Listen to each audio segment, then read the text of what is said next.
Yeah, you If have no you, sense of self-preservation there. yeah, I mean, my sleep is kind of messed up lately, but I was going to try to fix it tonight because I need to wake up like earlier than usual tomorrow, at least earlier than usual for a Saturday, because I will. later I'll be going out to have lunch at a steakhouse. But oh well, Fancy. I'll set up alarm. I'll try and make it a Is little it a quick for you guys. Brazilian steakhouse? Yeah, it's like churrasco. Nice. Uh, uh, yeah, I know pretty good. people here always get like super hyped up over Brazilian steakhouses. Yeah, I mean, it's the I don't most eat steak or well-known anything, one. so I have no idea what that's all about. But Yeah, that's fair. Yeah, vegetarian, right? Or vegan, one of the two, I forgot. vegetarian. I like my eggs Vegetarian. cooked. Yeah. But I mean, yeah, I know it. I like it. So excited to go there. Cool. Been like, I don't know, maybe 20 years since I last went to this place. Hmm. Do you even So yeah, remember it? barely. Because I remember that I used to go with my grandpa. Hmm. He's not here anymore, but yeah, it's been like a good while. I didn't even eat meat at the time, so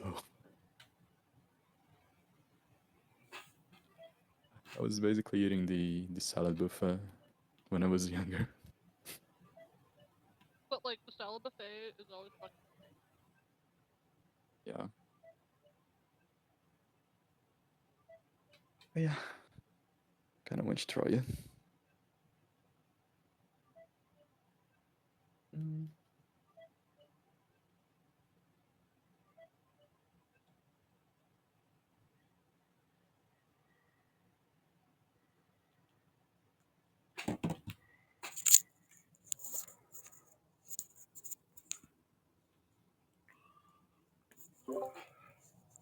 Play GeoGuessr meanwhile. In the Do what? meantime, while we wait. Play GeoGuessr while we wait. Sure. I'm good to just start because I've called Tove twice and he's not Alright. answered, which means he's Alright. probably baked off his ass or asleep. One did you? Yeah, one usually leads together though. Yeah.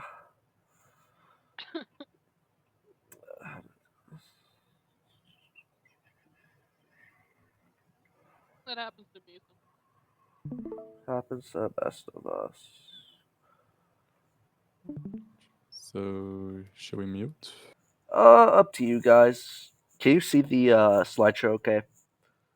We can. Epic. Yep. Everything looks normal. Epic, Uh, epic, I don't epic. know. The guys are a little pixelated though. Yeah, happens to the best of them. My bad. uh, Who's hello. ToveyMan? I don't see a ToveyMan here co-hosting. This slide is How a do you mean? lie. Yeah, it's a little scuffed. Hopefully the Zoro one's gonna be a little less scuffed, and maybe he'll actually join me. Join for Yeah. the casual. Yeah. Yeah, to be You honest, know, I only play the casual, so I don't we know remember how he anything that felt happened in about. the other division. Or maybe not. Yeah, Actually, Tove that's did a not lie. like I Paldea. remember. No, he did. Yeah. Yeah. Um, Actually, I anyways, do remember the final that Pum Pum tricked the. What's the name of the item? Ring target. yeah, bring target. So yeah, so Rajalek went crazy. That's the only thing I remember about the season. To be fair, Pretty much. that was a high point of at least playoffs. I think that's a very Yeah. hype moment for everyone. Anyways, well, I I'm gonna get started. Hello, YouTube. It's JSauce back again with another video, and I know it's been about 2 months since I last uploaded, but life has been lifing. But of course, I offered to do the WDL awards as I did in the past, because I want to show love to my WDL people. And so this is WDL Season 3 Zoruark Division Award Show, hosted by myself because my co-host ToveyMan, my best friend, ghosted me. So yeah, it's just me today. But first, congrats to our Season 3 champion, Poon Poon, and his strangely effective team. Like, when I first saw this, personally, I'm like, yeah, it's a cool team. There's a few flaws. It looks like a bunch of Pokemon just slapped together, to be honest, like a randomly generated team. But obviously, it ended up working, and guy had Poon Poon to his first championship, which I know he really enjoyed. So tonight's awards, there's going to be 10. That's about 4 more than we had last season. We're going to have Coach this season, Most Dominant Draft, Most Valuable Pokemon, Spiciest Set, Overachiever, Game of the Season. These 6 are from last season's awards. Then the 4 that we're adding on this season, Best Nicknamer, Best Rivalry, Dark Horse, and What the Fuck Moment. And because we have 10 awards instead of 6, coaches are capped at winning 3 awards each, rather than the 2 from last season. Without further ado, we have Coach of the Season. Dax with a 7-1 record, plus 24, which is only 1 differential shy of what Blue Sheep accomplished last season, which, when you're getting compared to Blue Sheep and basically replicating his season, that is an accomplishment in and of itself. Dax, in his regular season, his 8 games, 2-1 versus playoff teams, that 1 loss coming against Poon Poon, who was the champion, so that's pretty good. 4 of the 7 wins were by 4 differential or better. He never won a game by less than 3 differential, which is unfathomable to me because that level of success week in and week out is just wild. Considering that there are 6 Pokemon on a team and you're not dropping more than 3 of them a game, it's just wild. Dax had one of the best seasons in WDL history and just a great player. And I believe his team was pretty hazard centric. That leads me to our next award, which is the most dominant draft. Now, it's a good segue because the Galactic Lamoras, of course, coached by Dax, did win this, being that Dax went 7-1 and won first season playoffs. Pretty cool logo, if I do say so myself. Not biased at all, but pretty baller logo. But the team features Palafin, Goldengo, Gliscor, Roaring Moon, Tornadus, Vikavolt, Leafeon, and Aurorus. Obviously, the plan on paper is pretty simple. Get hazards up, keep them up with gold, chip stuff down, and then clean with Roaring Moon and Palafin. And I think that went to plan. Now, obviously, his team's more versatile than that. When you have stuff like Tornadus, Gliscor can be offensive. Goldengo flips between offensive, defensive every week.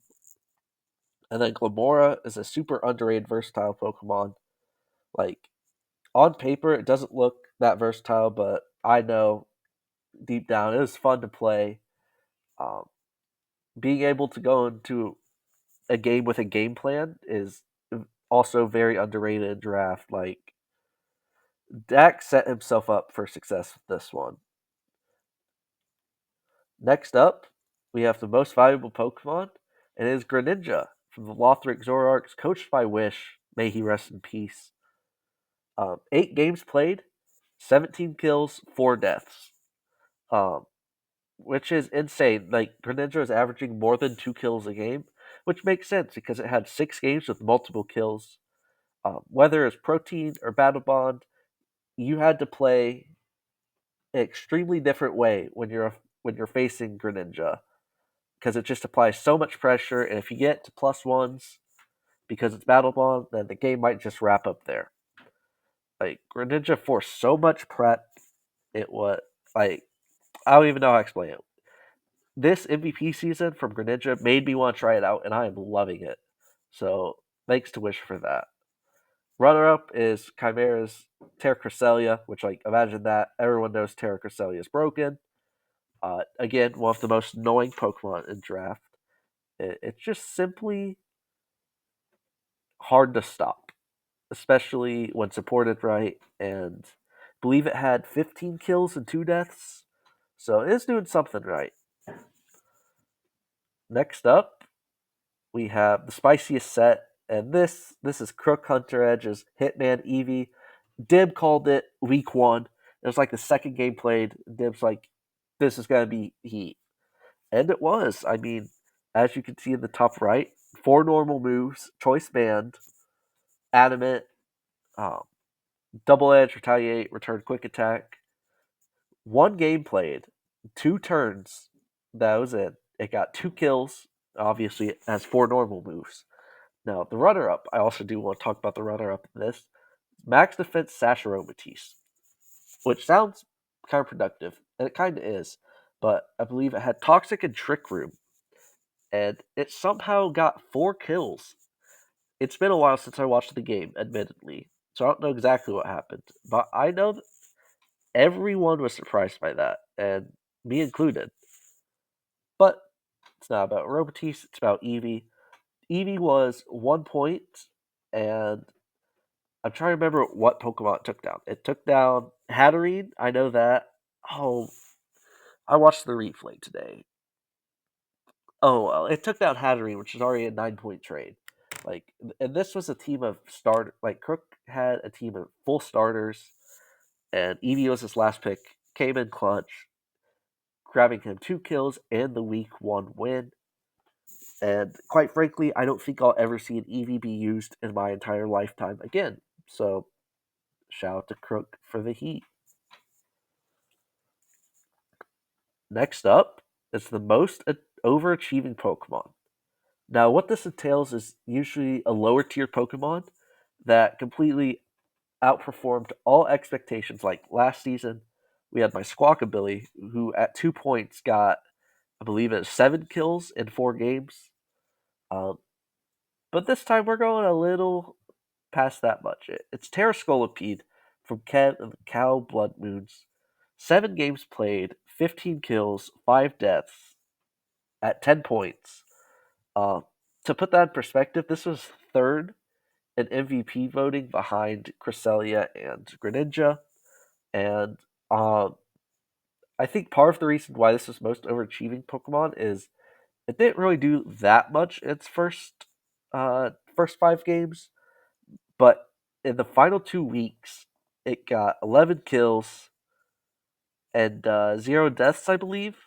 And quite frankly, it carried Kev's playoff push. Like, Kev needed to win both games by good differential, and Scolipede allowed him to do that, and overall let him into playoffs, which I did beat him in round 1.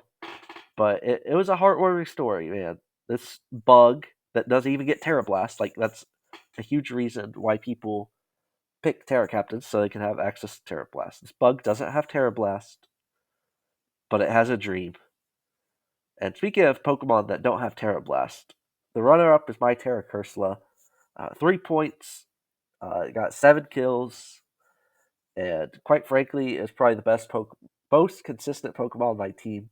I love that. It is super fun. Almost reminiscent of Squawkabilly, but yeah.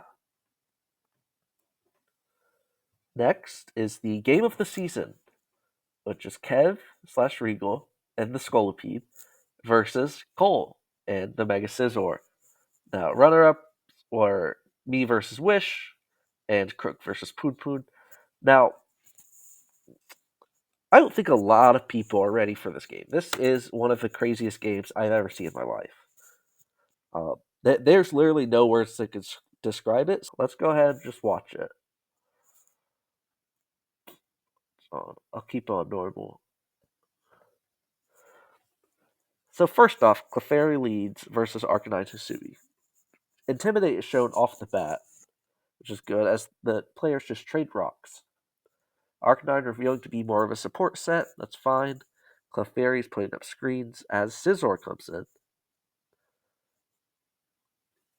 And now you might be thinking it's a bad matchup for Scizor, but Scizor is carrying that Trailblaze, which even behind Reflect and Arindo did 24, but Quag Money is carrying counter. And so Scizor is just Swords Dancing, and eventually, once Reflect wears off, Scizor is just able to click Trailblaze a few times and just be able to get to +4, +2, which is crazy. So just being able to spam bullet punch here and kill everything. It's looking very bleak for Kev at this point. Like, it looks like it should be like a 13-point game. Goes Ogerpon. Ogerpon's at 76. Clicks dueling beat and misses. But it's still looking good for Cole. It's a 5v3. Scarf Pisidian comes out. So he's close combat here. Kill Ogerpon. Quag Money comes out. Not even the bug yet. As just takes a lot. Clicks Toxic, which obviously was probably expecting a switch. But, it's a 1v5. It's looking extremely bleak, but at least this is locked into close combat. Clicks Protect, which I don't know if it is needed, because switches out, gets a speed boost. If it attacks you, you take like 4%, get a speed boost. And yeah, it's Swords Dancing and speed boosting, while this Pisidian cannot touch it. So, Scolipede is at 63%, and at +4 +4. So, yeah, I don't really know. This is gonna be a rough one. Slowking comes out. Earthquake crit, which I'm not sure if that mattered because Slowking's not defensive like that. Landers comes out. Aquatail, good prep from Kev. Sceptile comes out. Earthquake lives. Acrobatics does not kill. Earthquake kills. And now the Arcanine comes out. Now, based on what we've seen, do we think that this is extreme speed? Well, you gotta scroll back up to the top. You gotta scroll. Now, it's gonna be hard to see the Terras, but you can see an Arcanine is normal type Terra, which is weird because it's defensive. So you wonder if it's gonna kill. Arcanine Terras, extreme speeds, and it does kill. Kev just falls barely short of the best comeback I've ever seen in my life, and honestly puts Scolipede on a map a little bit. Absolute menace to society, and that was well deserving of Game of the Season, in my opinion. It was my pick as soon as it happened. Yeah, it's gonna redo the animations, but I think you can see why I put both Pokemon there, and yeah, I think the other two games had argument, but this was the most fun one for me. Next up, we got Best Nicknamer, which is yours truly. Simply because all of my Pokemon were named after drugs. I wanted a naming theme, a naming convention this season, and I don't really know what came over me. I think I took a look at Cursula and said, this looks like a Percocet, and then I named it Hydrocodone. And then I'm like, oh, this will be a funny nickname theme. I don't know. I think I was sleepy as fuck whenever I came up with it. But yeah, I don't ask me why people liked it that much. That you gotta talk it up with them. But I thought it was pretty funny. I mean, obviously Cursula's Hydrocodone. We got stuff like, we got Ogerpon Wellspring as lean, Ogerpon Cornerstone as marijuana. Try to think of the other ones. Depakote, which is anti-seizure medicine that I take. Well, it's Belly Bolt. Just stuff like that. Could be good drugs or bad drugs.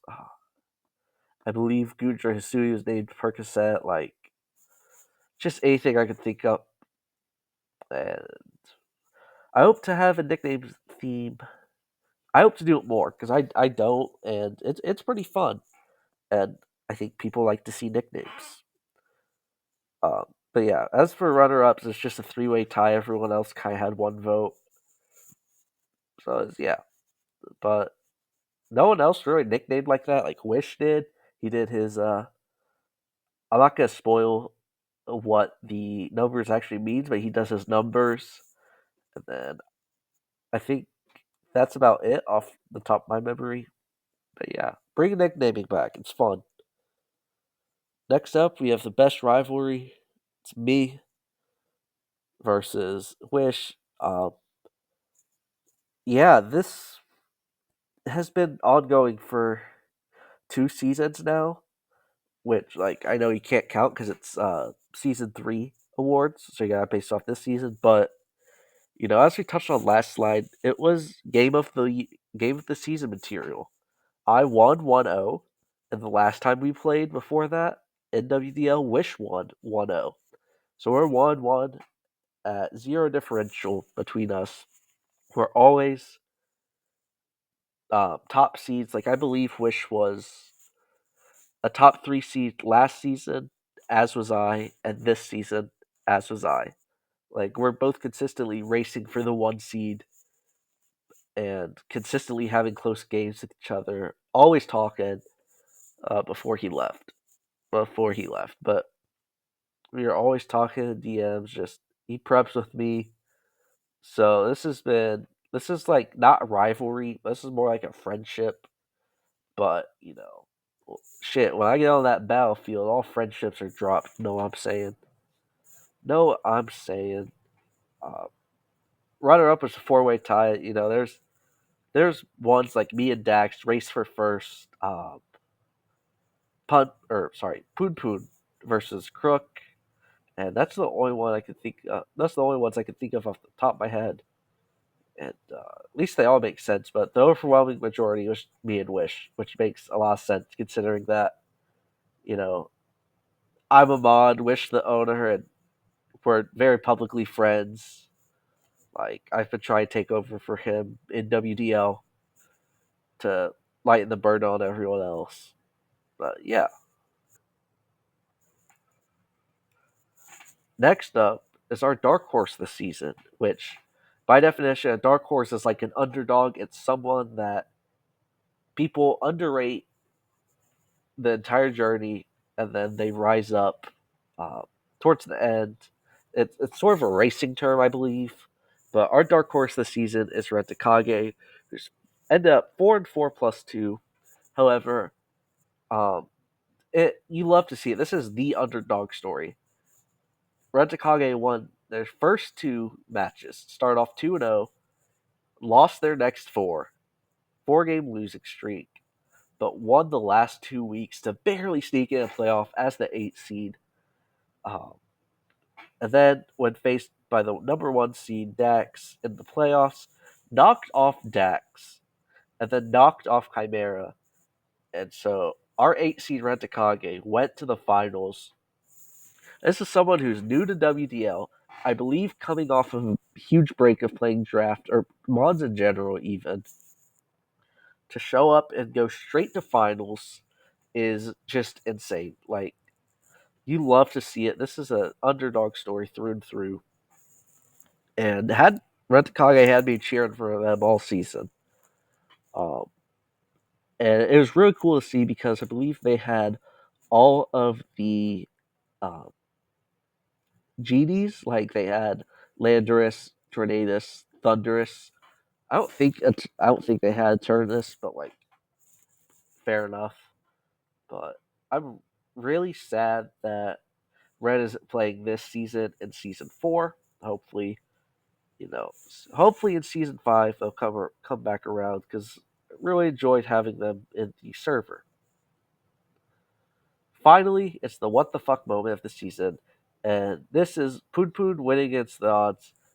My roommate and good buddy Kuroko started off with the team, loss, forfeit or dropped because of school. Poon Poon joined 3 wins in a row, followed by a loss to Blue Sheep, arguably the best player in the server. But follows that up with 2 wins and then playoffs wins versus Crook at 2%, wins versus me in semis, and wins versus Rentakage in the finals, leading him to a 9-1 record in games he played, which is genuinely insane. Like, and that one drop was to Blue Sheep, who I think everyone on the server has pretty much lost to. Like, The odds are stacked against Poon Poon from the start. Given an 0-2 team and given an 0-2 team that he had to patch with transactions, and to win like this is unheard of. Meteoric Poon Poon stock rise, and uh, it was pretty agreed on that Poon Poon showed himself as a top tier battler in the league, and even this season, season 4, why it has taken a step back simply because of league overdose, basically. Um, that doesn't change the fact that he's still him. One of my favorite guys in the server, one of my favorite draft players, and love that guy.